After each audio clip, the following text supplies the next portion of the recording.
Olá pessoal, tudo legal? Depois da gente já ter caracterizado a hipertensão arterial sistêmica, particularmente a primária, os seus estágios, né, a evolução dos seus estágios e bem como, de forma geral, o manejo, né, da escolha da farmacoterapia dos antihipertensivos para o tratamento dessa doença, eu gostaria hoje de discutir uma coisa muito importante, que é a fisiologia da regulação da pressão arterial. É importante a gente ter em mente que, e isso eu tenho certeza que vocês já se deram conta, que para entender a dinâmica de um fármaco é importantíssimo compreender a fisiologia do sistema em que ele atua. Então, para a gente entender a dinâmica, a farmacodinâmica dos antihipertensivos, é fundamental a gente ter uma recapitulação, nem que seja de forma resumida, como aqui é colocado nesse esquema, como que a pressão fisiologicamente é regulada, quais são os parâmetros hemodinâmicos envolvidos na regulação da pressão arterial. Então, no topo desse esquema nós temos a pressão arterial sistêmica, e nós já discutimos que dois parâmetros hemodinâmicos de forma direta regulam a pressão arterial. Então, a pressão arterial, na verdade, é parâmetro hemodinâmico, uma variável hemodinâmico dependente diretamente de duas coisas: do débito cardíaco, que nós sabemos que é o volume ejetado por tempo pelo coração, pelo miocárdio, portanto é a vazão de sangue ejetada pelo coração, normalmente dada em litros por minuto, e por outro lado a resistência que os vasos fazem ao fluxo de sangue, particularmente os vasos menores, as menores artérias, as arteríolas.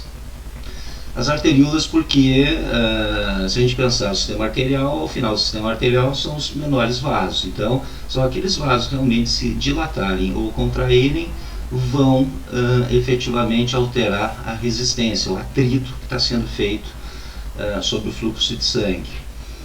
Um aumento da resistência vascular, derivado, por exemplo, de uma vasoconstrição, irá aumentar a pressão arterial. Uma redução da resistência vascular, ou seja, a dilatação das arteríolas, irá diminuir a pressão arterial. Isso também ocorre com o débito cardíaco. Vamos começar aqui pela resistência vascular periférica. Como é que ela é regulada? Então, qualquer coisa que regular o tônus das paredes, do músculo liso, das paredes das arteríolas, vai influenciar a resistência vascular periférica. Nós temos aqui dois tipos de controle: um controle rápido através do sistema nervoso simpático, e um controle lento através de hormônios que podem dilatar, diminuindo a resistência, ou contrair, aumentando a resistência. Por que controle lento? O controle endócrino através de hormônios sempre é lento, porque ele demanda um estímulo sobre a glândula, a liberação do hormônio, o aumento de seus níveis do sangue e, portanto, daí a resposta. A resposta do sistema nervoso, e aqui a gente está falando do sistema nervoso autônomo, ela é sempre rápida. Houve um estímulo, ele responde e a resposta, o efeito é imediato. Então, o sistema nervoso simpático, através da liberação de noradrenalina, vai estimular receptores alfa-adrenérgicos localizados no músculo liso vascular. Aqui também a própria adrenalina, que é um hormônio, vai também estimular esses receptores de forma menos efetiva que a nora, como nós já discutimos. A nora tem melhor afinidade sobre esses receptores, e o estímulo dos receptores alfa-adrenérgicos, alfa-1-adrenérgicos, no vaso sanguíneo, vai produzir vasoconstrição, aumentando a resistência e, portanto, aumentando a pressão arterial. Por outro lado, então, nós temos vários hormônios. Aqui são citados alguns deles, que vão dilatar ou contrair os vasos, produzindo aumento ou diminuição da pressão. A angiotensina, como o nome sugere, anjo, vaso, tensina, tensão, é um potente vasoconstritor das artérias e arteríolas e eleva a resistência vascular periférica. De fato, qualquer antihipertensivo que diminuir os níveis de angiotensina ou bloquear os receptores da angiotensina, irá reduzir a resistência vascular periférica e, portanto, será efetivo em reduzir a pressão arterial. São colocados outros hormônios aqui, né? A aldosterona, por exemplo, ela tem um efeito sobre o rim, né? Retendo a água e, portanto, tendendo a aumentar volume, né? Que seria outra forma de aumentar a pressão.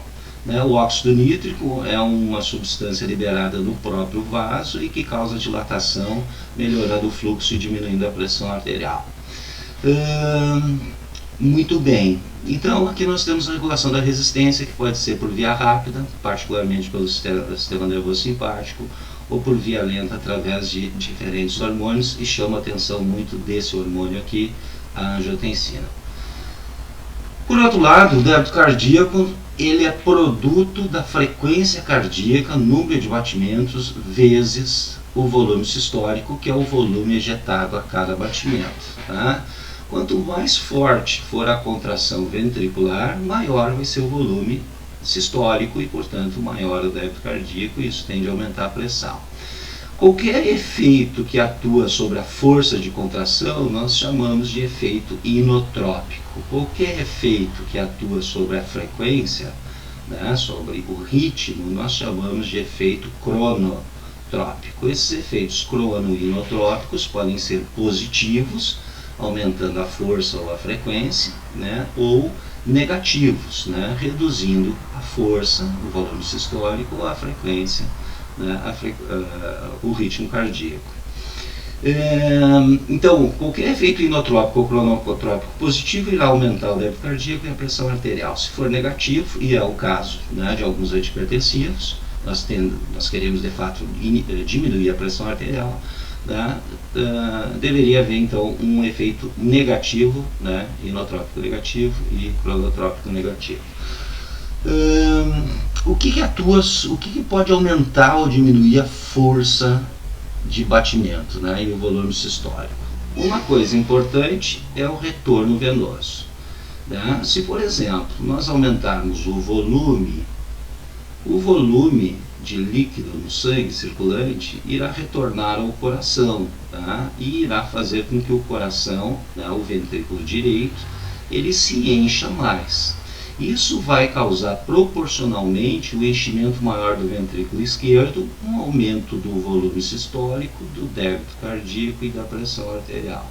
Então, novamente, o volume vai de forma indireta se traduzir num aumento ou diminuição do débito cardíaco. Um aumento de volume tende a aumentar o retorno de fluxo para o coração, enchendo mais os ventrículos e, proporcionalmente, aumentando a ejeção sistólica e o débito cardíaco.